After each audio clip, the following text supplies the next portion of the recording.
Lep pozdrav, spoštovane gledalke, cenjeni gledalci lokalne bistriške televizije v oktobru, ki se je že prevesil v drugo polovico, seboj prinesel še zadnje utrinke poletnih dni. Tako kot preseneča vreme, presenečajo tudi dogodki na državni ravni.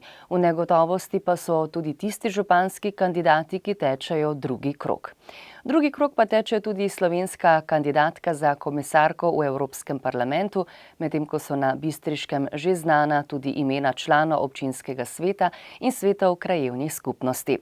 Ptice selivke potujejo na jug in želimo jim, da bi se spomladi srečno vrnile z dolgega potovanja. Mi pa smo v preteklih dneh potovali s kamero skozi različne dogodke, ki puščajo neizbrisno sled. Več podrobnosti pa v nadaljevanju, zato prijazno vabljeni k ogledu redne tedenske informativne oddaje. Tudi željo po prekomernem uživanju hrane lahko zmanjšamo z zdravim prehranjevanjem. V Graslovem stolpu odprli razstavo likovnih del lani umrlega alpinista in umetnika Rudija Lončariča. Slovensko združenje za boj proti raku Evropa Donna organiziralo v Slovenski Bistrici dobrodelni tek in hojo. Na Pohorju svečano obeležili 70-letnico začetka delovanja partizanske bolnišnice Jesen. Zdenka Detiček-Opič na svojem literarnem večeru predstavila knjigo pravljic. Ta teden preventivni akciji o treznih voznikih za volanom Evropska noč brez prometnih nesreč. V športu o tekmovanju bistriškega balinarskega kluba.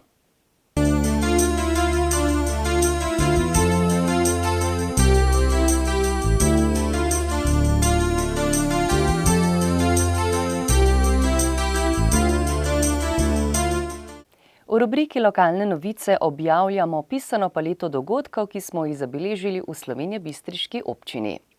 V četrtek 9. oktobra je v sodelovanju s Planetom znanja in Biosvetom potekal v bistriški knjižnici seminar na temo o zdravi prehrani in načinu življenja. Nadaljevanje pa sledi še v 4 predavanjih. Tokrat je docent dr. Iztok Ostan z Ljubljanske univerze udeležencem predstavil način, kako prehiteti apetit za sebični gen.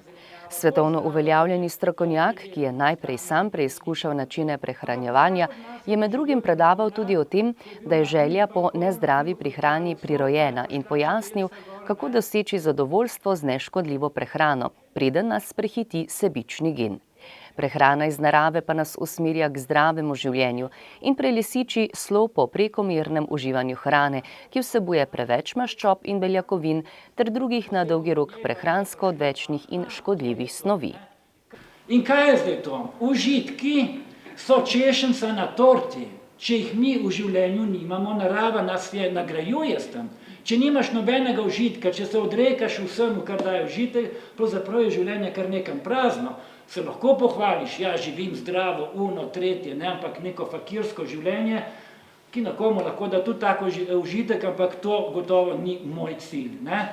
Ko sem se tega zavedal, da užitki morajo biti, če hočeš imeti polno življenje, in da ti užitki me peljo na stran pota, sem moral domisliti novo strategijo.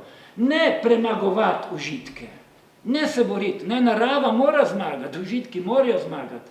Ampak moram zmagati tudi jaz, ne? Moram ostati živ, moram ostati zdrav. Zato sem se domislil logike prehitevanja apetita za sebični gen. Torej, kaj to pomeni? Poiščimo zdrave užitke, si jih privoščimo že dopoldne, zjutraj in tako naprej, ker moramo imeti na dan eno določeno količino zadovoljstva užitka. Če bomo na tak način dosegli neko zadovoljstvo, potem bo želje po nezdravih užitkih manj. V Graslovem stolpu, ki deluje kot likovna galerija v sklopu Bistriškega zavoda za kulturo, so v petek 10. oktobra odprli razstavo likovnih del lani preminulega alpinista in umetnika Rudija Lončariča s Pragerskega z naslovom Sabaj, sabaj, kar pomeni v tabajščini vse je dobro, sproščeno. Pobuda, da bi širši javnosti predstavili likovni opus preminulega prijatelja Rudija, je vzniknila v alpinističnih in umetniških krogih, ki so mu bili blizu za časa njegovega življenja. Rudijev prijatelj, tudi sam umetnik Zvonko Pušnik, je izbral slike za razstavo. Vanjesic Vahte, umetnostni zgodovinarki, pa je bilo zaupano strokovno mnenje o avtorjevih delih. Kdo je bil Rudi Lončarič? Znan in priznan je bil v alpinističnih krogih, bil državni selektor slovenske mladinske reprezentance v športnem plezanju, 3 leta pred smrtjo je izgubil svojega dobrega prijatelja, kar je prelomno vplivalo na njegovo življenje. Na njegovem pogrebu pa izrekel pomenljive besede. Vem, da nam je usojeno, kdaj in kje bomo zaključili to potovanje. Tako je bilo tudi pri tebi.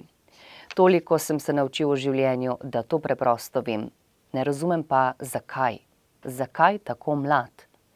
Zadnje desetletje svojega življenja je Rudi Lončarič posvetil umetnosti. Bil je perfekcionist, zato je nekatere slike preprosto uničil in se jih lotil znova. Tako Pušnik in Cvahtetova pri postavitvi razstave nista mogla slediti razvoju Rudijeve umetniške poti od začetkov pa do konca. Njegova umetnost ne nastaja iz zunanjih umetniških vsebin in vzgibov, ne posnema narave in ne služi umetniškim načelom, kot so ideologije, morala in religija, temveč se napaja iz same sebe. Nekaj mesecev pred smrtjo je Rudi Lončarič svojemu znancu napisal: 10 let sem vložil v umetnost in razvoj svojih izdelkov. Vsemu sem se odpovedal, da lahko ves čas namenim umetnosti. Zadal sem si cilj, za katerega sem bil prepričan, da ga lahko dosežem. In uspelo mi je. Razvil sem povsem nov stil izražanja, ki je tehnično zelo zahteven in povsem edinstven. Zagotovo bo našel svoje mesto v zgodovini umetnosti. V soboto se je zgodil v Grajskem parku čisto poseben dogodek. In sicer hoja ter tek za upanje, ki ga je organiziralo Slovensko združenje za boj proti raku dojk Europa Donna. Gre za samostojno, neodvisno, neprofitno organizacijo civilne družbe, ki povezuje zdrave ženske, bolnice z rakom dojk, posameznike in strokovne ustanove v Sloveniji v boju proti raku dojk. Slovenska Europa Donna je članica Evropske zveze. Eden njenih ciljev pa je tudi osveščanje mladih, zdrav način življenja ter humanitarnost, pomoč tistim, ki jo potrebujejo. Zato so v parku tekli tako otroci kot odrasli. Izkupiček od štartnin pa bo šel v dober namen, za pomoč otrokom iz socialno šibkih družin. V soboto 11. oktobra je Slovenjebistriški zavod za kulturo organiziral skupaj z občino Slovenska Bistrica, Zvezo združenj borcev, Mestno občino Maribor, Univerzitetnim kliničnim centrom Maribor, Medicinsko fakulteto, Univerzo Maribor, Sekcijo za partizansko zdravstvo ter drugimi deležniki spominsko slovesnost ob 70-letnici začetka delovanja partizanske bolnišnice Jesen na Pohorju. Slovesnost je potekala ob Lepejevi domačiji, streljaj od bolnišnice, kamor vodi urejena pot, ki jo vzdržuje Bistriški zavod za kulturo, ki skrbi tudi za vzdrževanje poslopij nekdanje partizanske bolnišnice. Partizanska bolnišnica Jesen je edina obnovljena partizanska bolnišnica na vzhodnem Pohorju, partizansko zdravstvo na Pohorju pa je povezano z zdravnikoma, dr. Ivanom Kopačem Pavčkom in dr. Hermanom Slokanom Zmagom. Kompleks se nahaja na Bistriškem Pohorju, na lokaciji Šmartno na Pohorju 3 kralji in sicer v bližini Lepejeve domačije. Bolnišnico iz lesa so začeli graditi v drugi polovici oktobra 1944, še isto jesen pa je dobila ime Jesen. Prve ranjence, borce Šercerjeve brigade, je bolnišnica sprejela januarja 1945. Prenos ranjencev je bil zelo nevaren, saj so morali za seboj zabrisati vsako sled. Kurili so samo po noči, če pa se sovražnik preveč približa bolnišnici, so hrano kuhali na Lepejevi domačiji. Imeli so dobro organizirano obveščevalno službo, ki jim je sporočala gibanje sovražnika. Po arhivskih zapisih se je v bolnišnici zdravilo 25 ranjencev, po izjavah zdravniške ekipe pa naj bi jih bilo veliko več. Konec maja 1945 so bolnišnico zapustili, ranjence pa premestili v mariborsko vojaško bolnišnico. V sklopu bolnišnice so bile baraka za ranjence, kuhinja, razkuževalnica, baraka za bolnišnično osebje, majhna zemljanka za hrano, 2 leseni stranišči in zemljanka za evakuacijo ranjencev, ki je bila od bolnišnice oddaljena približno 200 metrov. Obletnice so se udeležili člani Zveze borcev, predstavniki Mariborske mestne občine, Univerzitetnega kliničnega centra, medicinske fakultete in mnogi, ki so si želeli ogledati način delovanja bolnišnice v vojnih razmerah ter pogoje, v katerih je delalo zdravstveno osebje, ki je štelo samo 2 bolničarki in zdravnika. Med udeleženci 70. obletnice je bil tudi edini med živečimi graditelji bolnišnice, 92-letni Jože Žibert. Slavnostni govornik je bil dr. Gregor Pivec, direktor Mariborskega kliničnega centra. Posvet sanitetnih delavcev na Graški gori. Na Graški gori so se sestali Peter Držaj, referent sanitetne službe 4. operativne cone, potem Milan Červenka, Žiga, glavni kirurg 14. divizije in Kopač Pavček, Ivan Kopač Pavček, ki so sprejeli sklep, da je potrebno po vzoru sanitetnih enot oziroma sanitetnih bolnišnic v 7. in 9. korpusu, vam vsem znana, naprimer bolnišnica Franja, bolnišnica Pavla ali pa recimo baza 20, kjer so bile organizirane nadzemne bolnišnice, tako da ni bilo več potrebno ranjenih in obolelih prepuščati terenu, kot so temu rekli. Se pravi, puščati jih na kmetijah, več ali manj nestrokovni oskrbi, ali jih skrivati po različnih zemljankah. Ta odločitev je padla aprila 2014 in k organizaciji bolnišnic je takoj pristopil Pavček. Tako je na Zahodnem Pohorju nastalo 6 bolnišnic. Kozjak, Svet Primož, Trška gora, Krn, Dovže in Svoboda. Vsa ta imena so seveda konspirativna in izmišljena. Nikjer na Zahodnem Pohorju ni teh krajev. Seveda je bilo to za razmah gibanja premalo.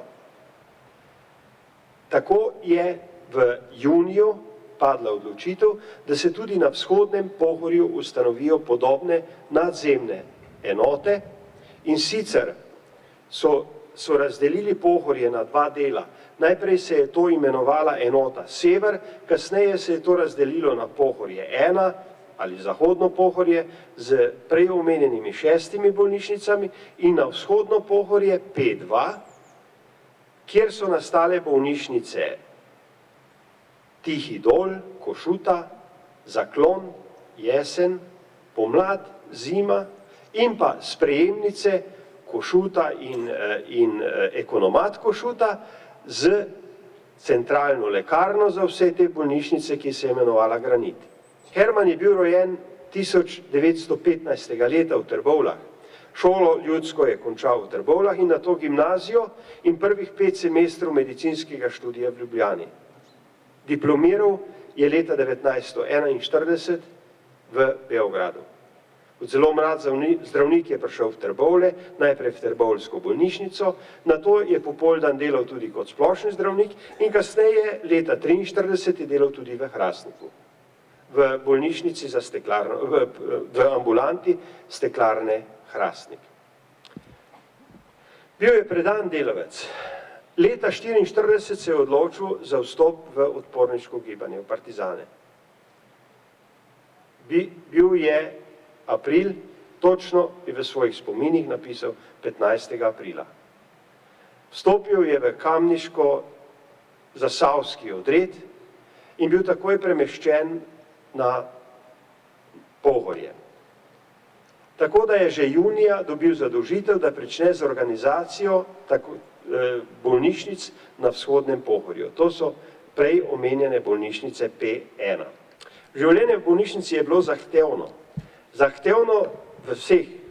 Je bilo za voljo tega, ker je bila centralna skrb vsega delovanja konspiracija. Potrebno je bilo skrivati vse, ne samo bolnišnico, potrebno je bilo skrivati in prikrivati zbiranje hrane, zbiranje zdravil, potrebno je bilo skrivati in prikrivati poti do bolnišnice in iz bolnišnice, Potrebno je bilo napraviti veliko stvari, da tudi tisti bolniki, ki so bili zdravljeni v bolnišnici, pravzaprav niso vedeli, kje so bili zdravljeni. Se pravi, je bilo potrebno organizirati tudi njihov prihod in odhod na tajen način. Bolnišnice so bile vseh 6 približno enako organiziranih. Imele so kuhinjo, barako za bolnike, barako za osebje, potem so imele tudi ambulanto in seveda bunkerje za različne potrebščine, od zdravil do hrane.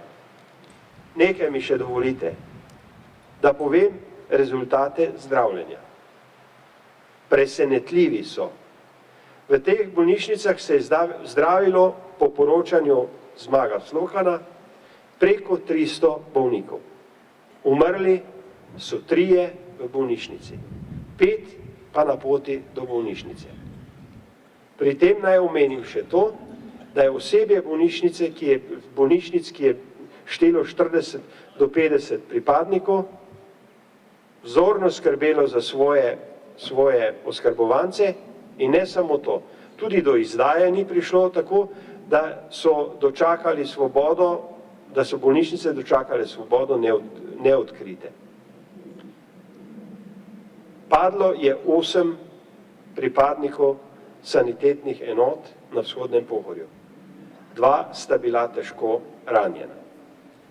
Zmago Slohan, ki je bil pa kritičen človek, je o tem napisal oziroma rekel, da glede na omejene materialne vire, glede na pogoje dela, je samokritično uporabil latinski izraz medicus curat, natura sanat. Kar pomeni zdravnik zdravi, narava pa ozdravi. Velikokrat je torej samokritično samemu sebi priznal, da sredstva, ki jih je imel na razpolago, niso bila dovoljšna, da so bile potrebne različne improvizacije za dosego cilja. Nagovoru se je pridružil tudi slovenjebistriški župan, dr. Ivan Žagar. Ima vsa ta obletnica tudi izjemen simbolni pomen. Takrat, pred 70 leti, smo bili tukaj v naši kraji še vedno v časih vojne, kruta dejanja, povezana z številnimi žrtvami, no na drugi strani pa na neki simbolni ravni popolnoma nekaj drugega, torej bolnišnica, ohranjanje življenj, solidarnost, humanost in vse, kar je s tem povezano. Gre torej za neko nasprotje.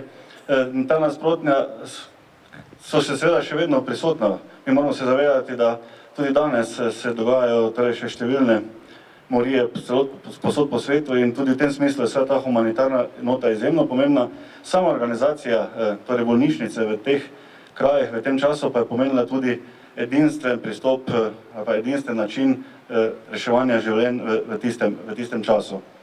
Vsekakor ima torej ta bolnišnica ne samo v tem, da s tem ohranjamo dediščino, da s tem ohranjamo spomin, ima pomen tudi v smislu enega opozorila. Namreč z delovanjem in z samo postavitvijo bolnišnice so bile povezane številne vrednote oziroma brez teh vrednot takratnega časa bolnišnica verjetno nikdar ne bi mogla delovati. Seveda govorim o humanosti, govorim o sodelovanju, govorim o žrtvovanju, govorim seveda tudi o pogumu, govorim tudi o tveganju.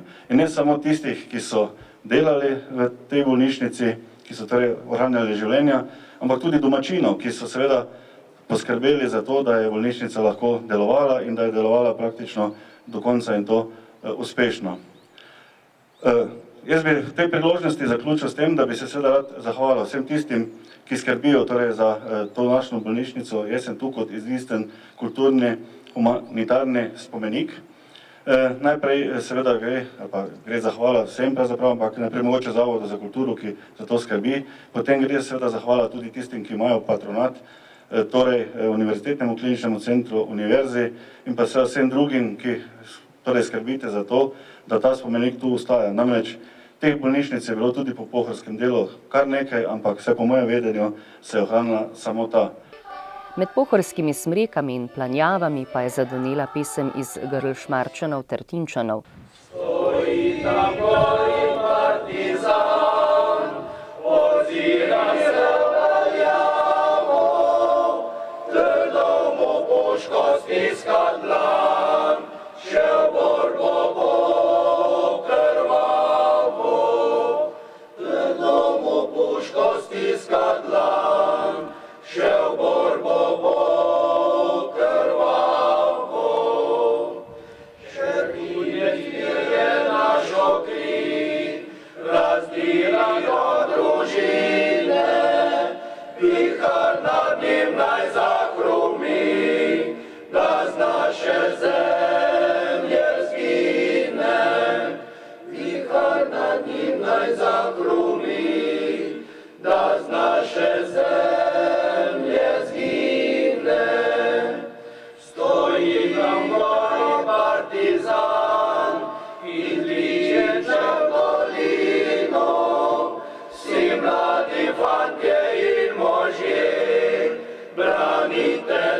V ponedeljek 13. oktobra je potekal v Slovenjebistriški knjižnici pravljični večer, ki ga je obiskovalcem pričarala Zdenka Detiček Opič, dolgoletna sodelavka tednika Panorama in literarna ustvarjalka.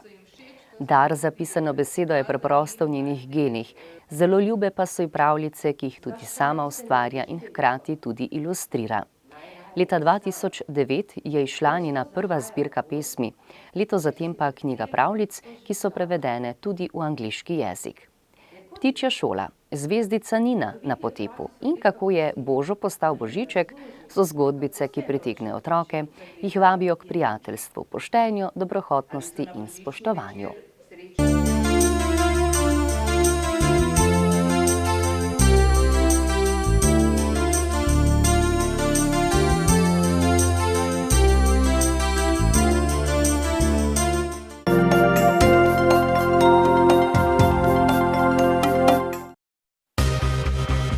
Vas zanima, kje je najbližji bencinski servis ali bankomat?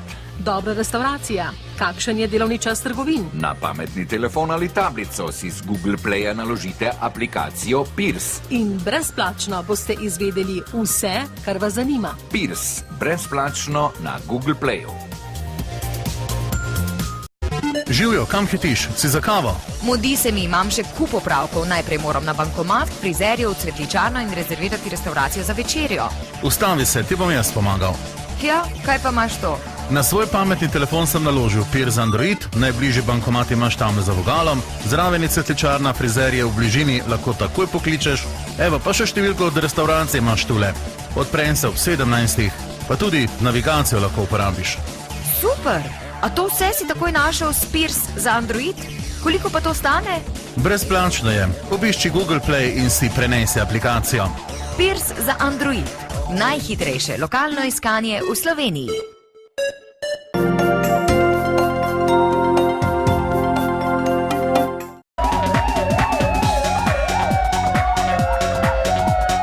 Policisti Slovenjebistriške policijske postaje so v preteklem in tem tednu obravnavali kazniva dejanja, prometne prekrške in druge dogodke. S področja kriminalitete je bilo zabeleženih 14 kaznivih dejanj, od tega 7 tatvin, 3 poškodovanja tuje stvari, 2 lahki telesni poškodbi, 2 kaznivi dejanji proizvodnje in prometa prepovedanih drog in 1 grožnja z nevarnim predmetom. Pragersko. Neznani nepridiprav je odpeljal delovni stroj vreden 32 tisoč evrov. Za 100 evrov škode pa je nekdo povzročil Slovenskim železnicam, saj je na Pragerskem zlomil plastični del okna. Z deponije pa so neznanci odpeljali 334 lesenih železniških pragov vrednih 4500 evrov. Zgornja Polskava. Na avtocestnem počivališču je neznani tatič iztočil iz rezervoarja tovornega vozila 700 litrov nafte. Škode je za 1000 evrov. Spodnja Nova vas. Iz odklenjenega avtomobila je neznani storilec odnesel kontaktni avtomobilski ključ in ključ vhodnih vrat stanovanjske hiše. Nato je vozilo zaklenil in odšel neznano kam. Škode je za 100 evrov. Zgornje Poljčane. Iz svečomata na pokopališču je neznanec izmaknil kovance, skupna škoda zaradi vloma pa je 100 evrov. Z področja prometne varnosti so policisti obravnavali 13 prometnih nesreč, podali 5 obdolžilnih predlogov, izdali 26 plačilnih nalogov, začasno odvzeli 6 vozniških dovoljenj in 2 kršiteljema zasegli vozili, enega pa pridržali do streznitve. Zaradi kršenja javnega reda in miru so posredovali 5-krat, obravnavali pa še 2 požara in 2 delovne nesreči.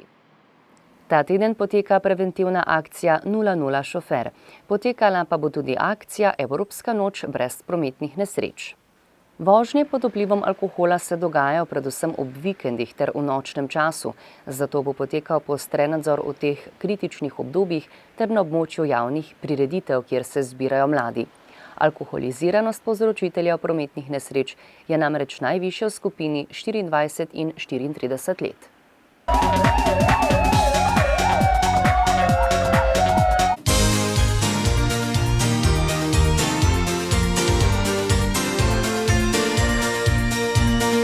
V Slovenski Bistrici so pred 3 leti ustanovili balinarski klub.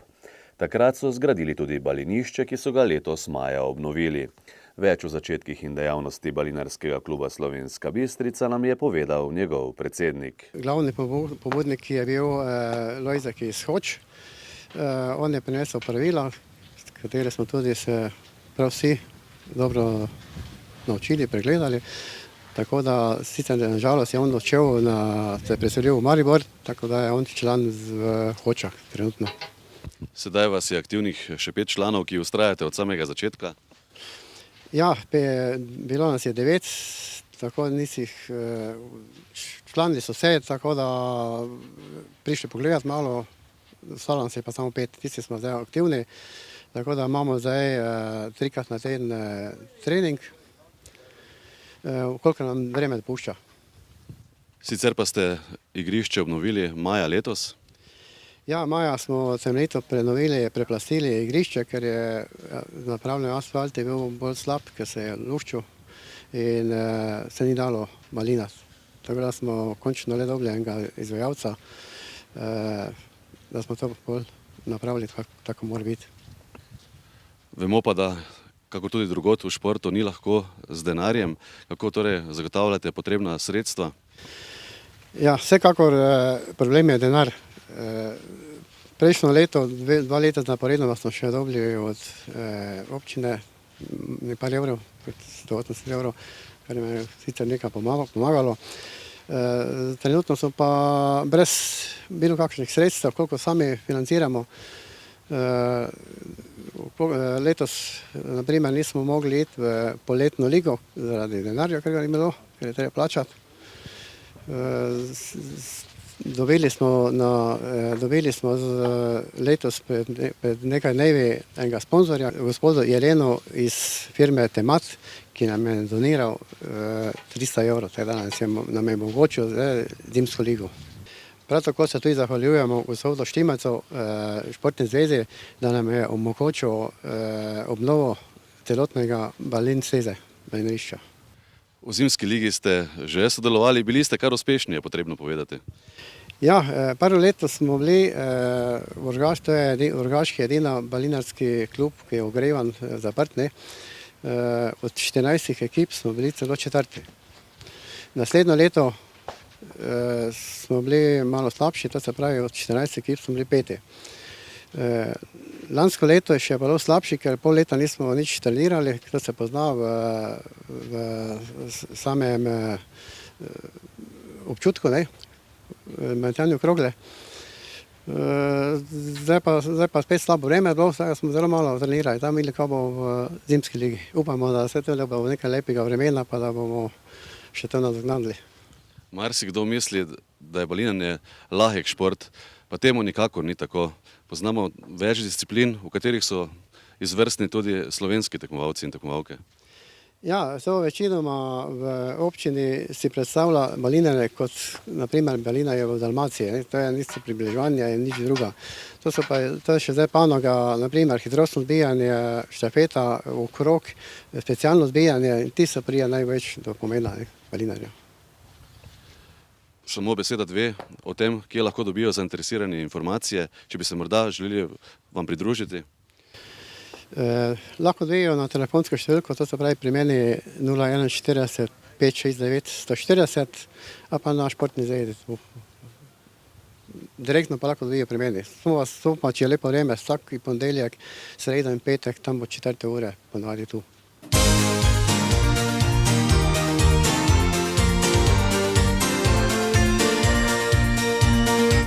Spoštovani, za rep lovimo zadnje tople sončne žarke, zato jih izkoristite, saj narava ponuja pisano paleto mavričnih barv.